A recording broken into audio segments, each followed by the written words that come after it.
A 2021 study followed nearly 700,000 Americans across 4 generations and measured the basics: blood pressure, cholesterol, waist size, blood sugar, inflammation. The scores got worse with every generation, but the decline didn't move at a steady rate. It bent sharply, starting with men born between 1965 and 1972. The researchers checked smoking, ruled out. They checked obesity, and obesity explained some of it, but not the inflammation. What kept showing up in the data was diet. A man turning 50 this year was born right at the start of that bend. So here's the question worth sitting with. How much of what a 50-year-old man calls getting older was actually loaded into him as a kid, decades before he had any say in it? And if that's true, does removing the cause for 2 weeks actually do anything, or is that just a comforting idea that doesn't hold up? Stick around because the answer to the second part is more dramatic than it has any right to be. In 1970, the math of the American food supply changed and nobody announced it. Import limits made cane sugar expensive. At the same time, the government was paying corn farmers to grow more corn than the country could eat. Food companies did the obvious thing. They switched to a cheaper sweetener made from that surplus, high fructose corn syrup, and put it into anything that needed sweetness, which turned out to be almost everything. By the early 80s, it wasn't just candy and soda. It was the ketchup, the bread, the salad dressing, the spaghetti sauce. A kid born in the mid-60s hit his pantry years right as that sweetener took over the shelf, and by 2004, it had gone from barely existing to making up over 40% of the sweetener in the average American diet. Therefore, the boy who came home alone after school and made himself a snack wasn't choosing junk food. He was eating whatever the shelf had quietly become. But here's what makes Gen X specifically different from the generation before and after. The fat scare of the 80s told food companies to strip fat out of everything. Fat is what makes food taste like something, so when it got pulled, the flavor had to come back from somewhere else. The fix was sugar. The low-fat yogurt, the light everything, the heart-healthy cereal box, all of it got sweeter to cover for what was removed, and all of it got marketed as the responsible choice. A Gen X kid wasn't just eating sugar. He was being told the sugar was the healthy part. That's not a small detail because there's a reason this was ever allowed to happen. In 1967, the sugar industry quietly funded a research review that steered the blame for heart disease toward fat and away from sugar. And that review shaped how doctors and regulators thought about diet for the next 30 years. The truth about who paid for it didn't surface until decades later when the old internal documents were found. By then, the men eating cereal in 1979 were already grown, and the bill was already accruing. So the body of a 50-year-old Gen X man isn't reacting to one bad decade in his 30s. It's running on 30-plus years of an ingredient his liver was never built to handle at that volume, fed to him under a health label. To understand what that volume actually did, there's one distinction almost nobody explains, and it changes everything once it clicks. Sugar isn't one thing. Table sugar and high fructose corn syrup are both roughly half glucose and half fructose, and those two molecules go to completely different places in the body. Glucose is the fuel every cell already knows how to use. Eat it, insulin rises, cells take it in, and once there's enough on board, a hormone called leptin tells the brain to stop being hungry. The system works the way it's supposed to. Fructose skips most of that. It goes almost straight to the liver because the liver is the only organ built to process it in any real quantity. When the liver gets flooded, it starts converting that fructose directly into fat, a process called de novo lipogenesis, which just means the liver manufactures new fat out of sugar that was never fat to begin with. And because fructose barely touches insulin or leptin, the brain never gets the memo that calories just arrived. A man could drink something with 500 calories of corn syrup in it, and his hunger signals would behave as if nothing happened. That's the mechanism. But it carries a second cost that almost never gets mentioned. When the liver breaks fructose down, it produces uric acid as a byproduct, and rising uric acid pushes blood pressure up through the kidneys while it irritates the joints. So the man in his late 40s with creeping blood pressure and stiff knees who isn't overweight and doesn't drink much, may be looking at 30 years of fructose metabolism and calling it bad luck. Therefore, the fat doesn't just sit on the belt line, it collects inside the liver itself, and that's a different problem. Fatty liver disease, the same structural damage alcohol causes without any alcohol involved. It's estimated to affect a quarter to a third of adults in the West, and most of them have no idea because their blood work comes back borderline instead of alarming. But the liver trouble doesn't stay in the liver. Once cells stop responding properly to insulin, a state called insulin resistance, the pancreas just makes more of it to compensate. Chronically high insulin quiets the signal that tells the body to produce testosterone. At the same time, the extra fat collecting around the organs is running an enzyme called aromatase, which converts testosterone into estrogen. A bigger waist isn't just cosmetic, it's an active conversion process, turning one hormone into the other, and the lower testosterone that results makes the insulin problem worse, which keeps the waist growing. Men with type 2 diabetes are roughly twice as likely to have clinically low testosterone as men without it. The fatigue, the flatter drive, the mood sitting a few degrees lower than it used to, all of it gets filed under aging.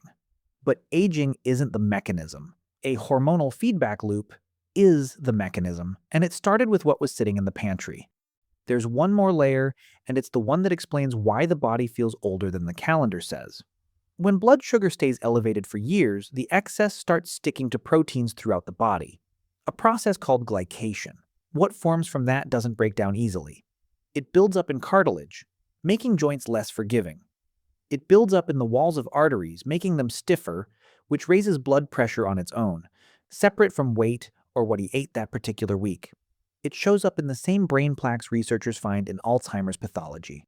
This kind of damage doesn't reverse in days, but stopping new sugar stops feeding new damage into the pile, and that's a more useful question than asking whether 30 years can be erased. One more piece runs quietly overnight.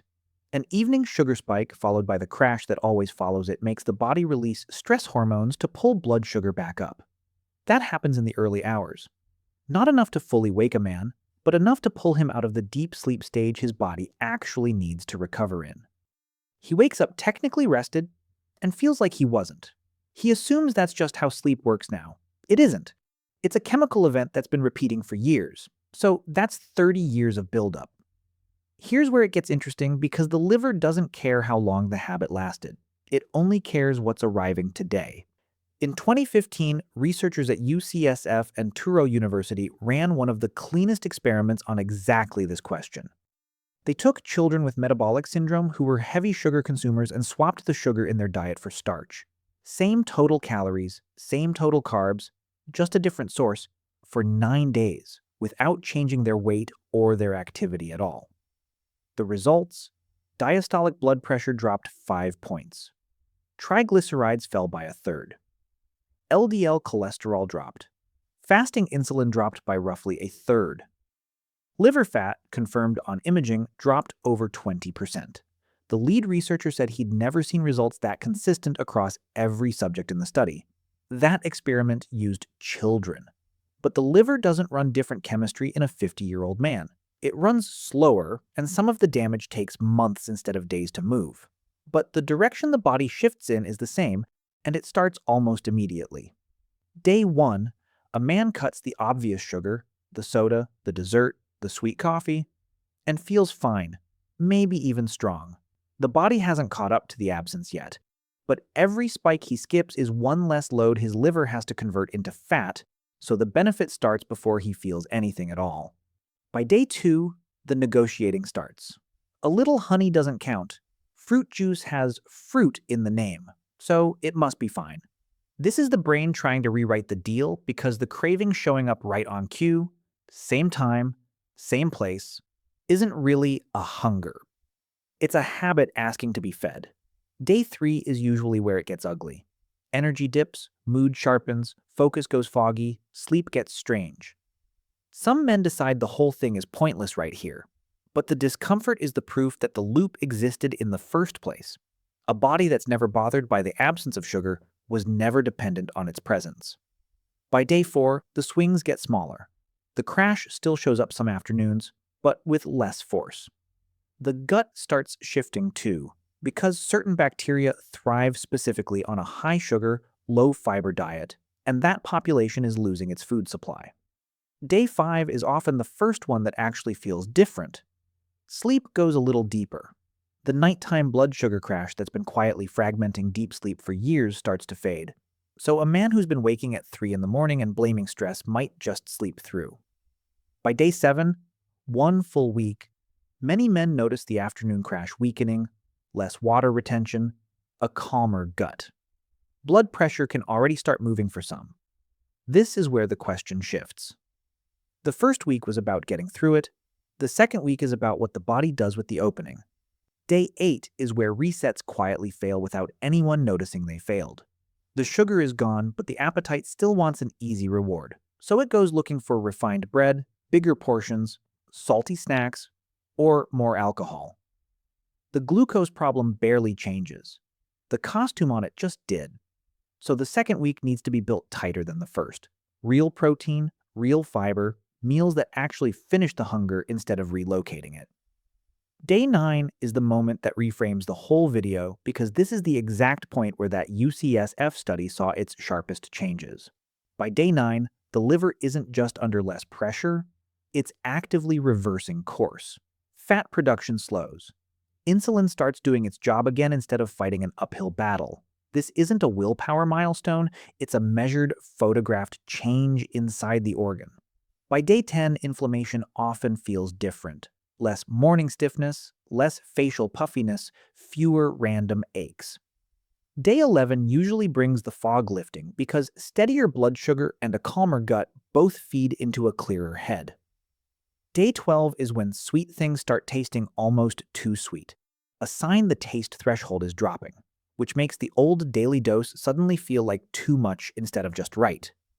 Day 13, sleep keeps compounding because better insulin sensitivity protects deeper sleep, and deeper sleep protects insulin sensitivity the next day. That's the first loop in years that's been working in his favor instead of against him. By day 14, a man isn't fixed. But he's not the man from day 1 either. Cravings are quieter. Energy holds steadier through the day. Sleep runs deeper. The waist feels less tight, mostly from water and bloating easing rather than fat loss yet. Most importantly, he now has information he didn't have 2 weeks ago. Proof his body still responds, and proof of exactly how much of what he called just getting older was actually negotiable. So here's the honest ceiling on all of this. 14 days will not erase 30 years. It won't undo the stiffening in his arteries, fully restore testosterone suppressed for a decade, or repair liver scarring if it's already there. Structural damage needs months, sometimes longer, and some of it doesn't fully reverse at all. But the point was never to claim a cure. It was to answer one question honestly. Was the decline permanent, or was it being renewed every single day by something removable? The most useful place to start isn't dessert. It's liquid sugar, soda, sweet coffee drinks, juice, energy drinks, because that form hits the liver hardest and fastest with the least resistance from the body. After that, the real fight is in foods that don't even taste sweet. The bread, the sauces, the dressing, the places sugar hides without announcing itself. And whatever gets cut needs to be replaced with something real. Or the reset turns into a hunger contest a man ends up blaming on the wrong cause. Anyone managing diabetes, blood pressure medication, gout, or kidney issues should talk to a doctor before making this change quickly, because the same numbers that improve for most men can move in ways that need watching for some. A 50-year-old man can't rewrite what was sitting in his childhood pantry. He didn't choose the food system that trained his liver before he could read a label. But that's the 30-year part of the question, and it's already answered. The data settled that one. The 14-day part is the one still open. And the body, it turns out, answers that one fast.